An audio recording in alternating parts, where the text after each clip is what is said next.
आप सभी का हमारे YouTube चैनल पर बहुत बहुत स्वागत है।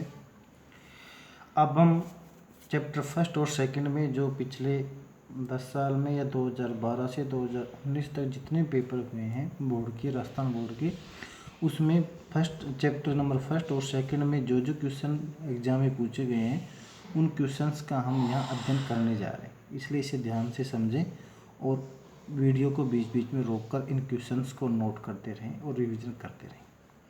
पहला क्वेश्चन है कि विद्युत फ्लक्स की परिभाषा दीजिए। ये हमारा पढ़ा हुआ है अच्छे से। विद्युत फ्लक्स की परिभाषा थ्योरी में हमें लिखी हुई है, वो 1 नंबर की आई थी। विद्युत द्विध्रुव के कारण उसके अक्षीय बिंदु के लिए विद्युत क्षेत्र की तीव्रता का व्यंजक ज्ञात कीजिए तथा आवश्यक चित्र बनाइए। तो इसके अंदर हम विद्युत द्विध्रुव के अक्ष वाला जो टॉपिक हमने पढ़ा था वो टॉपिक 2 नंबर का है और उसमें जो डायग्राम हमने बनाया था वो 1 नंबर का है। तो कुल मिला के ये सवाल 4 नंबर का एग्जाम में आया था, जो थ्योरी में आपको अच्छे से लिखा रखा है। आप वहाँ पर सीधे निशान लगा लीजिए और अगर आपको रिवीजन ही करना हो तो एक क्वेश्चन लिखकर इसके उत्तर को पीछे नोट्स में पढ़कर बिना देखे यहाँ लिख कर देखें, वो ज़्यादा बेहतर है। अगले क्वेश्चन की ओर बढ़ते हैं। देखिए अगला क्वेश्चन है 2013 का कि विद्युत क्षेत्र रेखाओं के 2 गुण लिखिए। हमारा पढ़ा हुआ है आराम से और इसके हमने कई गुणधर्म पढ़े थे, उसमें से कोई से 2 लिखना जो 1 नंबर का 2013 में आया था। अगला सवाल है स्थिर वैद्युतिकी के लिए गाउस के नियम का कथन लिखिए। गाउस के नियम का कथन आपको लिखवा रखा है अच्छे से तथा चित्र बनाकर एक समान आवेशित अनंत समतल चादर के कारण उसके नज़दीक स्थित किसी बिंदु पर विद्युत क्षेत्र का व्यंजक व्युत्पन्न कीजिए। मतलब गाउस के नियम की जो चादर वाली जो एप्लीकेशन है वो आपको यहाँ पर सोल्व करनी है, ठीक है। तो गाउस का नियम और उसकी चादर वाली एप्लीकेशन। अब इसमें कहीं पर भी चालक है या अचालक परत है, कैसी परत है, इसके बारे में इसमें कहीं जिक्र नहीं आया है। तो जो भी आपको उचित लगे वो आप यहाँ सोल्व कर सकते हो। इसके अलावा एक सवाल और दे रखा है कि दिए गए चित्र में पृष्ठ से निर्गत विद्युत फ्लक्स का मान लिखिए। और ये चित्र दे रखा है कि Q1 का मान 2 माइक्रोकूलम है और Q2 का मान -1 माइक्रोकूलम है।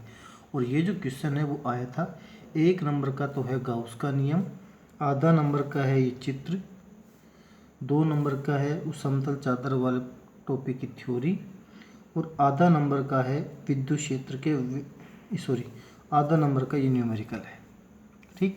ऐसे ये क्वेश्चन भी 4 नंबर का आया था और इस टाइप का न्यूमेरिकल हमने अध्ययन कर लिया था। फिर यहाँ रिपीट कर लेते हैं कि सबसे पहले हम यहाँ समेशन Q की वैल्यू फाइंड आउट कर रहे हैं, अर्थात इन दोनों को जोड़ना है।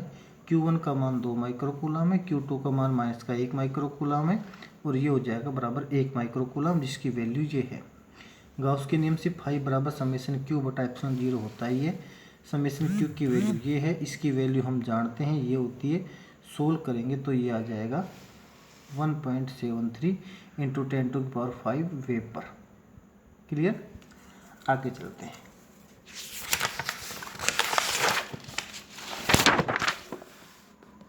इसके बाद अगला टॉपिक है 2014 का विद्युत फ्लक्स की परिभाषा लिखिए और गाउस के नियम द्वारा किसी एक समान आवेशित समतल चादर के विस्तार के सीधे तार के कारण व्यंजक प्राप्त कीजिए और आवश्यक चित्र बनाइए।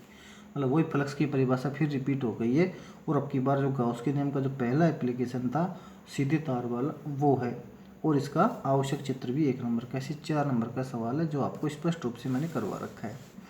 पूरक 2014 का पेपर मैंने किया था, इसमें वो देखिए कि विद्युत फ्लक्स से क्या आशय है, परिभाषित सूत्र भी लिखिए। विद्युत फ्लक्स का मतलब आपको यहाँ लिखना है, उसका फॉर्मूला यहाँ लिखना है। इसके अलावा विद्युत क्षेत्र की तीव्रता, अगला क्वेश्चन आया था 1 नंबर का, विद्युत क्षेत्र की तीव्रता एवं विद्युत फ्लक्स में क्या संबंध होता है। तो विद्युत क्षेत्र की तीव्रता ये ई वेक्टर है और संबंध विद्युत फ्लक्स जो फाई ये है, इनमें संबंध ये होता है, हम अच्छे से जानते हैं। ये सवाल भी 1 नंबर का आया था। इस प्रकार से इसमें 2 नंबर के सवाल आए थे। 2015 में चलते हैं अब हम।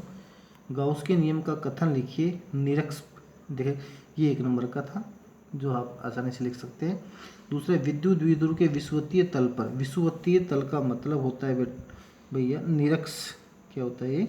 निरक्ष पर स्थित किसी बिंदु के द्विध्रुव के कारण उत्पन्न विद्युत क्षेत्र की व्युत्पत्ति कीजिए, आवश्यक चित्र बनाइए। मतलब कि हम द्विविधुर का जो निरक्ष वाला टॉपिक है वो यहाँ सोल्व करना है। चित्र का आधा नंबर है और उस थ्योरी का 2 नंबर है। अगला है 1 सेमी त्रिज्या के गोलाकार गाउसीय पृष्ठ के अंदर प्लस माइनस का 1 माइक्रोकूलम आवेश का द्विविधुर स्थित है, तो इसके पृष्ठ से कितना फ्लक्स निकलेगा। सीधी सी बात है, द्विविधुर है तो प्लस का 1 माइक्रोकूलम भी है और माइनस का 1 माइक्रोकूलम भी है। कुल क्या हो जाएगा, आवेश का मान 0, तो फाई का मान क्या हो जाएगा, समेशन क्यू अपॉन एप्सिलॉन 0 सूत्र होता है, इस वजह से फाई का मान भी हो जाएगा 0। इसका आंसर मैंने ये लिखा है, गाउसीय पृष्ठ में विद्युत द्विविधुर की स्थित होने से पृष्ठ में उपस्थित कुल आवेश शून्य होगा, जिसके कारण गाउसीय पृष्ठ से निर्गत विद्युत फ्लक्स का मान भी शून्य होगा। क्लियर, आगे चलते हैं। 2016 का टॉपिक है ये। विद्युत द्विविधुर आघूर्ण की परिभाषा आपको पढ़ा रखी है। गाउस के नियम का कथन ये भी आपको पढ़ा रखा है। एक समान आवेशित गोली खोल के बाहर और भीतर स्थित बिंदुओं के लिए विद्युत क्षेत्र की गणना करो और गाउसीय पृष्ठों का आवश्यक चित्र बनाओ। मतलब कि जो गोलीय खोल का मतलब होता है खोखला गोला, और खोखले गोले के टॉपिक के बाहर विद्युत क्षेत्र का मान और भीतर विद्युत क्षेत्र, 2 टॉपिक ये हमसे, उसमें 4 पॉइंट हमने किए थे, उसमें से केवल 2 पॉइंट ये हमसे पूछना चाह रहा है।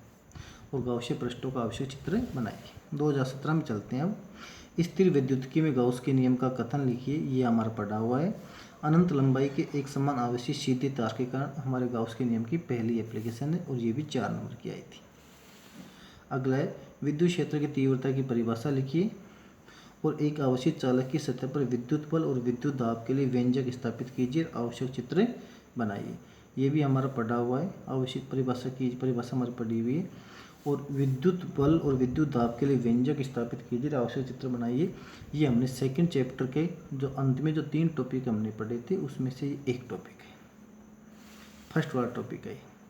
19 में आया था स्थिर विद्युत के लिए गाउस का नियम का कथन लिखो, पढ़ा हुआ है हमारा। एक अपरिमित अचालक प्रति स्पष्ट कह दिया है।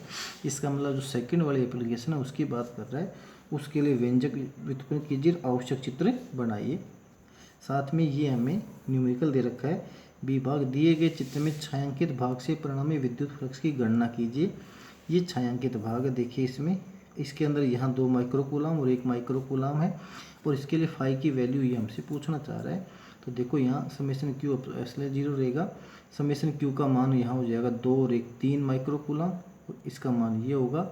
और इसको हम सोल्व कर सकते हैं, मैंने इसको कर नहीं रखा है, आप इसको सोल्व कर इसकी वैल्यू भी फाइंड आउट कर सकते हैं। और इसके साथ ही चैप्टर हो गया फिनिश।